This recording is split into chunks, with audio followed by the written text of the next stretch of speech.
Aam Aadmi Party leader Jasmine Shah's book, The Delhi Model, a bold new roadmap to building a developed India, offers a compelling description of how Delhi has evolved since the AAP came to power in the state with a thumping majority in 2015. As the vice chairperson of the Dialogue and Development Commission of the Delhi government, Jasmine Shah has played an important role in shaping many reforms in the Delhi model. The well researched book provides a thorough analysis of reforms undertaken by the AAP since it came to power in 2015. Joining us today is Jasmine Shah. Hello, Jasmine. Welcome to the week. We have just reviewed your book in the latest issue of the Week magazine. The effort that you've put in for the book is quite evident as one flips through the pages. Congrats to you. What was the inspiration behind writing this book? Because last year, I remember it was the 12th anniversary of the Aam Aadmi Party in October, and you had announced on Facebook that you have a surprise in store, and you have been working towards it since last 2 years. So I assume it was sometime in 2022. So was it a spur of the moment decision, or you had thought about it in advance? What led to the writing of this book? What inspired you, basically? No, thank you so much. I'm really glad to be talking to the week. Um, it was definitely not a spur of the moment decision. I can only say that anybody who's contemplating to write a book needs a really good reason to write it because it's really a labor of love. It's an effort over many, many months. In my case, since it was a very research-backed account of the Delhi model of governance, it's also a lot of research and a larger team effort to put something like this together. Your question was why? What was the inspiration? The inspiration was that I have been part of this journey. I have seen the Delhi model of governance take birth in front of my eyes. For 2 years, I was working as a policy advisor to the Deputy Chief Minister, Mr. Manish Sisodia. That was from 2016 to 18. And in 2018, I was appointed to head the policy think tank of Delhi government called the Dialogue and Development Commission, reporting into the Chief Minister and working very closely with all the cabinet ministers in formulating the reforms. And what I realized is that, Aam Aadmi Party is a national political force, and it is often in news all the time. And the politics of AAP is typically what interests the mainstream media, that what gets talked about a lot. But the more interesting story of what Aam Aadmi Party has brought to the table, I believe, is the governance model that it has given birth to. The kind of things that AAP has done in Delhi, 10 years back, nobody would have imagined that governments in India could deliver on that. And I'm sure we'll talk about it.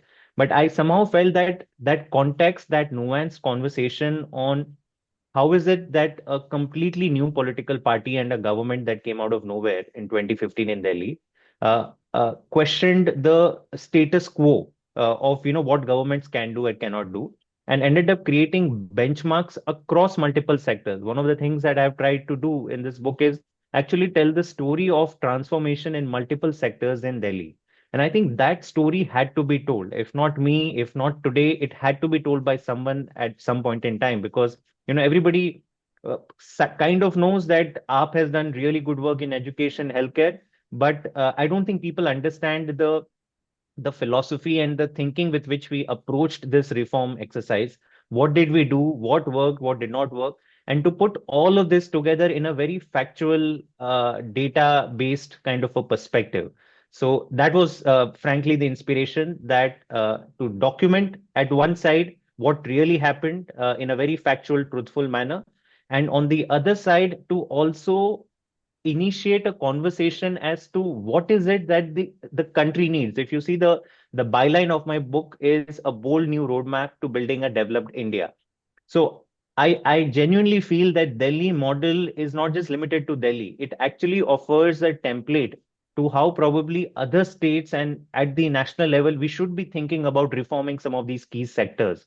And that's the other part of the what I've tried to do in this book, which is to challenge the current approach, because I feel the current approach is taking us nowhere. It's something that we've been at it for 3 decades. It's not just the BJP, but even the Congress that has been going down this path. And I feel we need a course correction. And I think a lot of people say that we need a course correction.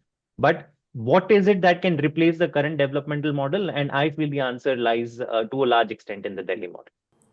Based on the success of the Delhi model, Jasmine, what future do you envision for the Delhi model in the coming years? I believe it will become first of all, I think it has already started challenging some of these notions that people had about what governments can and cannot do. And I must say that number one on this is education. Back in 2015, the conversation was, government should stop running schools. Let the private sector come take over. Government should probably give some licenses out. School vouchers should be given out. But government has no business in running schools. Governments can never run schools. Similarly, in hospitals, even today, if you see, I think 2 or 3 years back, Niti Aayog came with a white paper of how all the district hospitals in India should be privatized. And again, the idea is, governments cannot deliver, government cannot function these kind of facilities. Today, nobody, like today, people, when they look at the Delhi model, they visit our schools. By the way, more than 20 states have sent their delegations to study what has Delhi actually done with its government schools. We're talking about not just a small city state. I mean, there are 18 lakh children who study in our schools. And we proudly say that today, walk into any of our schools and you will see that transformation, not just in the physical infrastructure, but in the kind of reforms that we have brought in the curriculum, the kind of teacher training that we've invested in sending our teachers and principals abroad. You talk to any of them and they'll tell you how radical the transformation has been. So I believe at one level it makes people believe that governments, if they have the right intention, if they have the right policy ideas, and if they're willing to put money into some of these sectors that will really build the foundation of India, which is health and education, then governments can deliver. And I think that is one big learning. The second is, I would say, many other parts of the country. And, one part of it is, yes, if Aam Aadmi Party gets elected, people know what to expect because, for the last, I would say 5, 6 years, Aam Aadmi Party has actually expanded quite quickly across India. We've emerged as a national political party.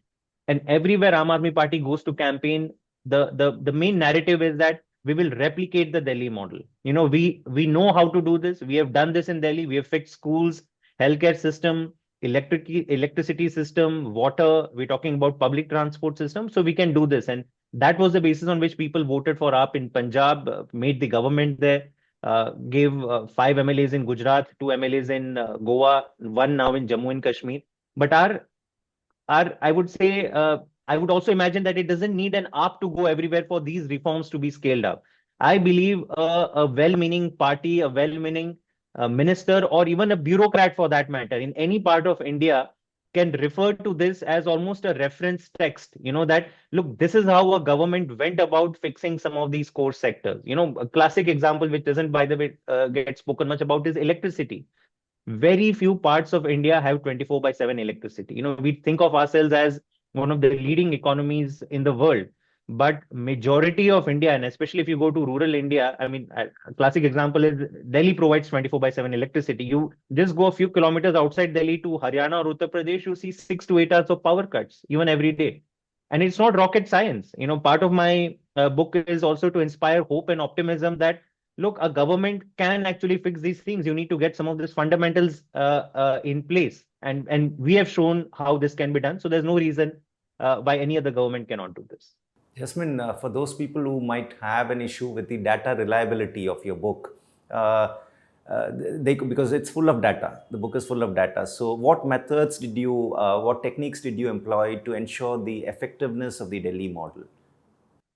So first and foremost, everything you will see in my book, there are close to 50 pages of citations. I have referred to everything. And again, I say again, like in my book also, and all the conversations I've had, so far in the month and a half since I've announced the book, not one piece of data in the book has been disputed, not by anybody in the media world. I mean, Delhi is a very watched city. Everybody knows, everybody keeps track of what's happening in Delhi.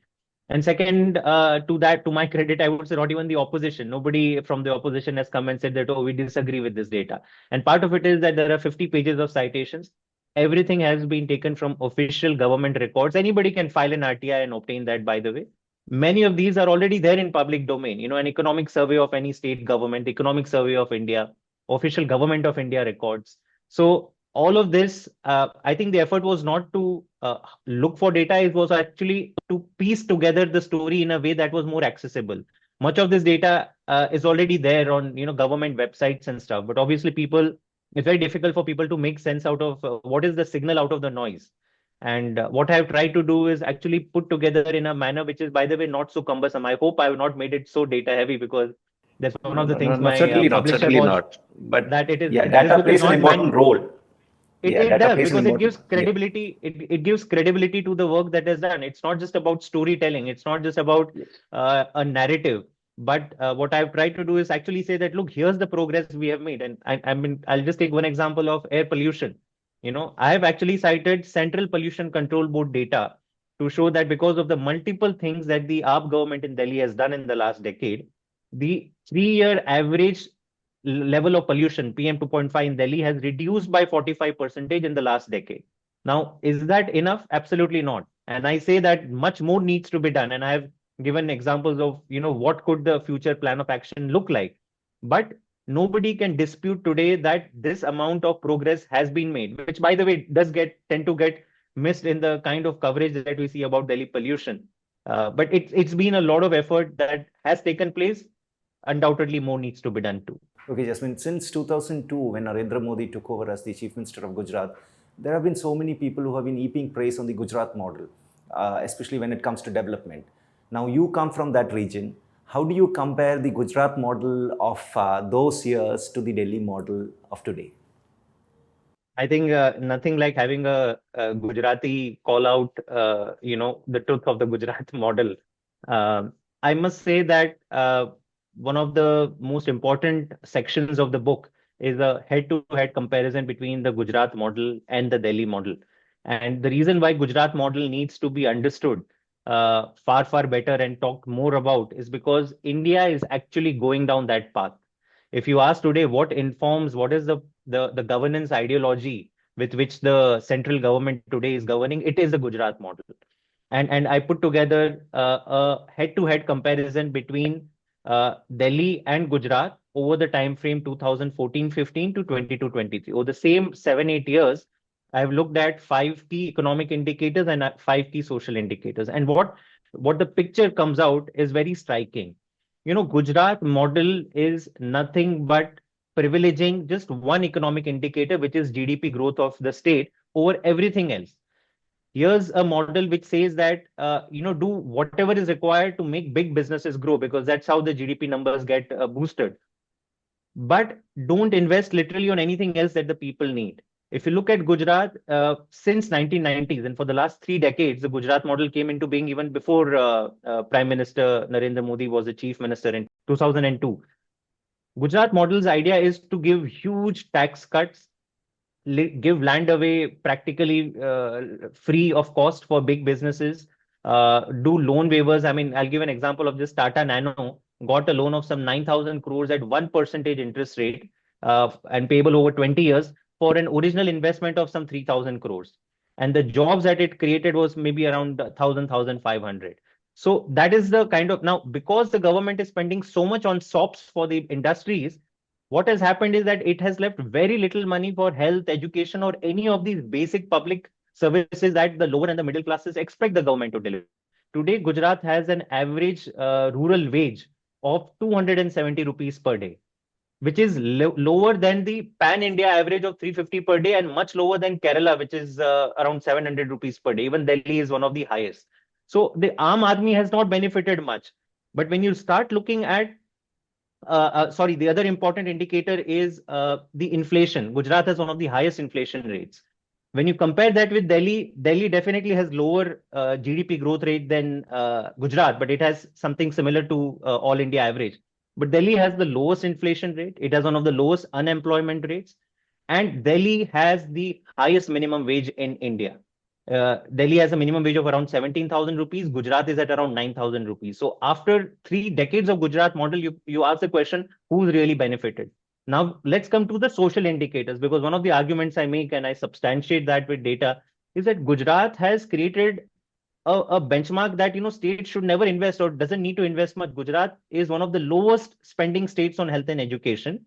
And as a result of which today, the malnourishment rate of children in Gujarat is 40%. Gujarat is number two in the world, in the country, in terms of states with the worst malnourishment rate. If you look at education, 10,000 of the 30,000 schools of government of Gujarat are running in tin sheds. They don't even have a pakka building. More than 50% of children in Gujarat do not even go to 11th standard, higher secondary education. Like to like, if you look at Delhi, Delhi has 95% enrollment rate in higher secondary. Delhi government schools today are performing better than private schools in terms of the infrastructure, in terms of teachers. So, and even on health indicators. And final point I will make is that, GDP is only one way to look at development. Lot of economists like, Amartya Sen, John Dress have argued that human development index is the one that really matters. That is where you look at the holistic picture of the well-being of your people. And this is where Delhi today ranks number one on state level HDI index. And Gujarat is ranked at 21 out of 28 states in state human development index. Even Arunachal Pradesh and Jammu and Kashmir do better than Gujarat in terms of taking care of its people. So I think this question needs to be asked. When do we call it's time, I think, to say that Gujarat model has failed the Aam Aadmi. The masses, the people of Gujarat are not happy. They're not better off. And if there is an alternate model that probably should replace the Gujarat model, I argue in this book, is the Delhi model. Why? Because certainly the people are doing far better in Delhi, be it minimum wages, health and social indicators. But even the economy is doing really well in Delhi. And I think that is what gives it a rounded perspective. Jasmine, towards the end of the book, you mentioned about the constant tussle between the state and the central government, and many flagship initiatives of the Aam Aadmi Party government are not getting implemented in Delhi. So this is especially more after the Delhi Services Act was passed in 2023. So there has to be a way out of this, because assuming you come back to power in 2025, many of your flagship initiatives may not get passed even then. So what is the way out? I mean, something has to be done here. What do you think of it? No, see, I mean, it is unfortunate. I mean, that last chapter of the book had to be written because, it's unarguable that Delhi has made remarkable progress on many of these fronts. Had Delhi's elected government not been systematically attacked or disempowered over the years by the center, we could have done far, far more. Okay, there's no doubt about that. In the last 2 years, and I think the readers of the week and the viewers of this interview should know, has been an all-out attack. We've never seen an instance where a 5-judge constitutional bench of the Supreme Court gave a very clear verdict in May 2023, saying that the bureaucracy of any government should report into the elected chief minister, not to some entity outside the government. And Supreme Court gave a 5-0 verdict. It was authored by the Chief Justice, Mr. Chandrachud at that time. However, within 1 week of that Supreme Court verdict, the central came with an ordinance that almost upturned the verdict, which legally is not right. And we have challenged that law, but the Supreme Court is yet to constitute a bench. So I would say the immediate answer is that yes, at the end of the day, if elected government, if democracy is under threat in any part of the country, the answer has to be that the courts ought to step in. I'm not sure what is holding back the courts in upholding their own verdicts. If somebody is so brazenly, I would say, setting aside a Supreme Court verdict, the Supreme Court should actually step in, and it's been slow to step in. I'm not saying they have not delivered justice, but it's been too slow. But what can the AAP do? Here's the point I make, that at the end of the day, it's not that the situation that we have faced in the last 2 years, we've not faced. We've seen some of it even before. But if a government is honest, if the government has the right priorities, you can still do a lot. That is the story of hope and optimism that I have tried to say. So irrespective of whatever the center does, at the end of the day, the cabinet is run by the elected government. The financial decisions are made by the elected government. The fact that today Delhi invests the highest in education, health, and still gives a lot of public services for free to the citizens of Delhi and maintains a surplus budget is because of the elected government. So I do not say that the entire government is paralyzed. Yes, there is a lot of obstacles, but because the government has a political will to deliver, it will still end up delivering. I only believe that court's intervention will make the process smoother and easier. The AAP has been ruling Delhi for 10 years now, almost 10 years now. And there are many I know in Delhi, Jasmine, who say when it comes to the assembly elections, they vote for the Aam Aadmi Party. But when it comes to the Lok Sabha elections, for some reason, they vote for the BJP. These people don't have any political leanings, but that's how they do it. So in the 2019 Lok Sabha elections, AAP didn't perform well. AAP did not get any seat. In 2024, despite the alliance with the Congress, the AAP could not win any seats. So when it comes to Delhi, considering you are ruling Delhi for 10 years or even more, isn't it important to have a Lok Sabha representation from Delhi? And what are you going to do to prevent this from happening in 2029? No, it's a very important question. And, uh, it is something that we were hoping that in 2024, the tide will turn because for the first time we had an opposition alliance.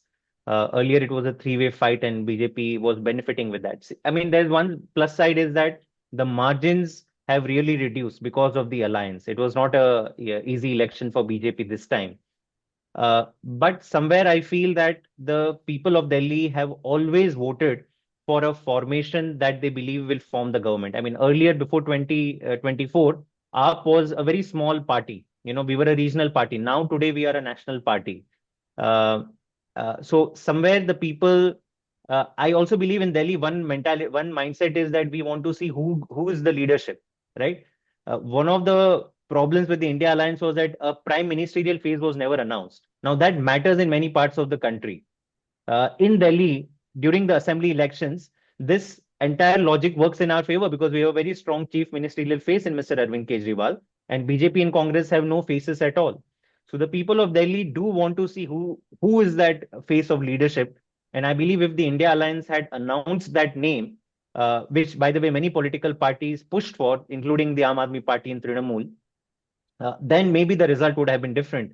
But that hasn't happened. We only believe at the end of the day, that the performance and the delivery of the governments will eventually influence Delhi voters. I mean, we know that Delhi is a half state, and therefore, whatever powers that Mr. Kejriwal has or authority he has to fix education, health, electricity, water, he has delivered, and most of the people in Delhi will agree.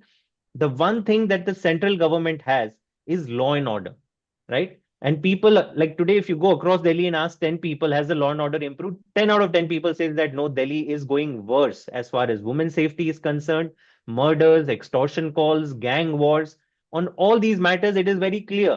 But somehow, for some reason, law and order and crime doesn't become the most prominent issue during Lok Sabha election because, I mean, for whatever reason, but it should. And I just hope that over the years, what can we do? The opposition and the alliance should have a strong face.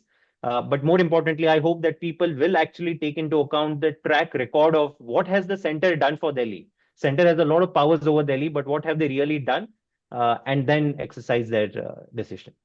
Because yesterday Prime Minister Narendra Modi inaugurated many schemes in Delhi, and as the elections approach, they'll be mentioning about this. They'll be saying, see, you had an alliance of the Aam Aadmi Party and the Congress when it comes to the Lok Sabha elections, but when it comes to the assembly elections, they fight against each other. So that is something the BJP is going to harp on. So in the long term, I think you have to think about fighting the BJP alone, even in Lok Sabha elections, for your benefit. No, I think these are not easy decisions. Let me say that they are always made at a point in time based on what the larger national political scenario is. Uh, I feel the India alliance was essential and it was effective at the pan-India level to bring down BJP to 240. The third term of the BJP that you see is very different from the arrogance with which BJP was ruling in the last 10 years. And that's in effect because there was an India alliance that people supported. Assembly elections, when we come to it, it's a very different ball game. And people know that in Delhi, especially, Congress has been reduced to zero. Their vote share is very minimal. They don't have a face. They still don't have a narrative or a vision or a plan for Delhi. So as far as Delhi elections are concerned, it is a head-on-head fight between BJP and the Aam Aadmi Party. I don't think Congress is much of a factor today in Delhi assembly elections. I'll come back to Gujarat, Jasmine. Gujarat, the Aam Aadmi Party has a base, but it was not able to perform the way one expected it to perform. And now it's always about a Congress versus BJP fight there, which has been which has been how it has been since last so many years.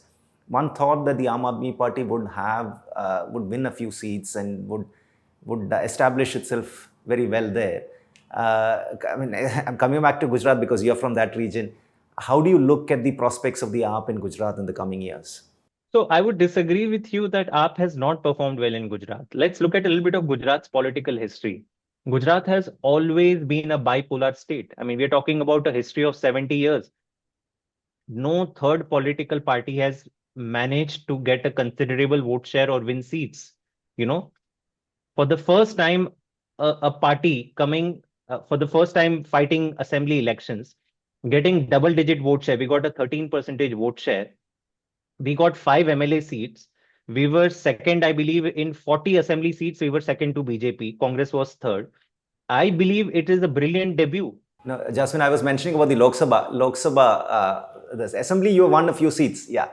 No. In Lok Sabha, we were in India Alliance, right? So we fought in 2 seats, and the rest Congress fought in, and it was a decision that was made mutually. So out of the 2 seats, I believe in 1 seat we were very, very narrow. I think the margin was under 5%, and out of remaining 20, I think that 25 or 26 seats in Gujarat, Congress won 1. So it's not that Congress is way ahead of Aam Aadmi Party there.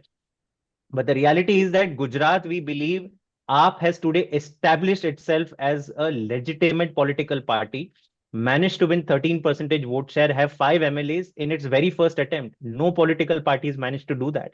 And if you look at how we won Punjab, in the first election in 2017, when we fought in Punjab, we didn't go and win the entire state. We won a few MLA seats. We got a respectable vote share. And that is when the people of the state believe that, no, Aam Aadmi Party is a legitimate force and let's try them the next time.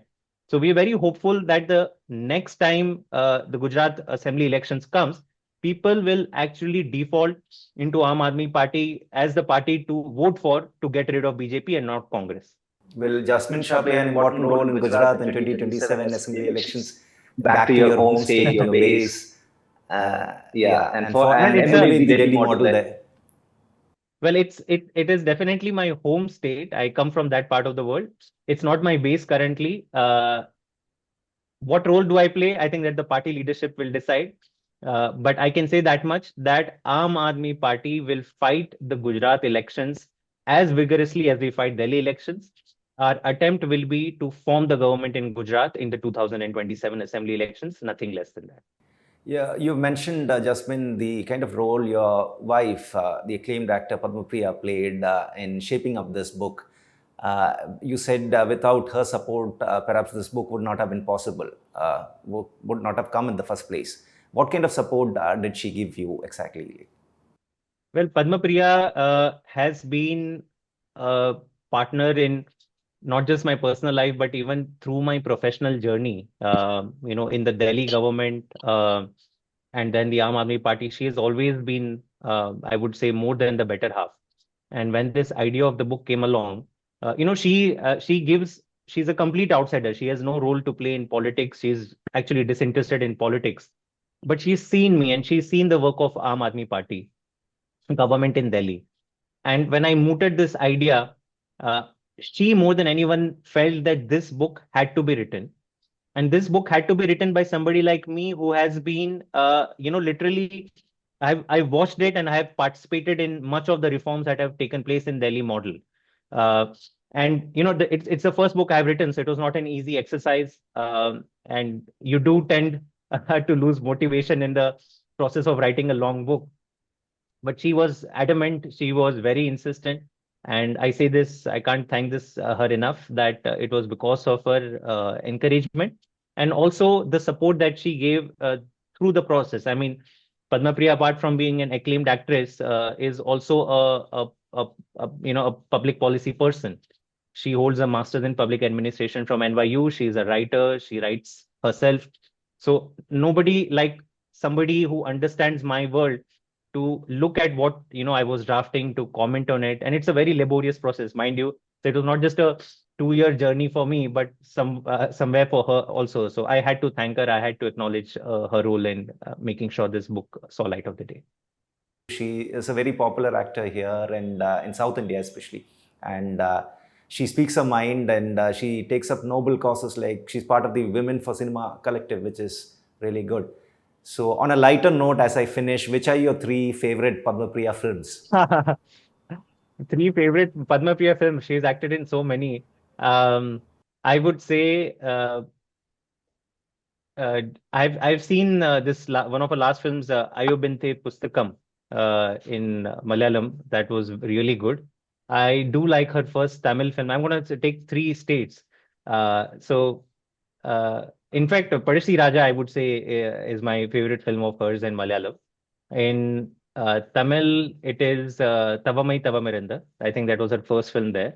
And I really like a Bengali film of hers called Aparajita Tumi. She's actually acted in 6 languages, so it's always very Yeah, yeah, pan difficult. Indian actor. But since you've asked, those are my three best. Yeah. Thank you, Jasmine. It's a pleasure talking to you as always. Thank you so much. Thank you so much. My pleasure.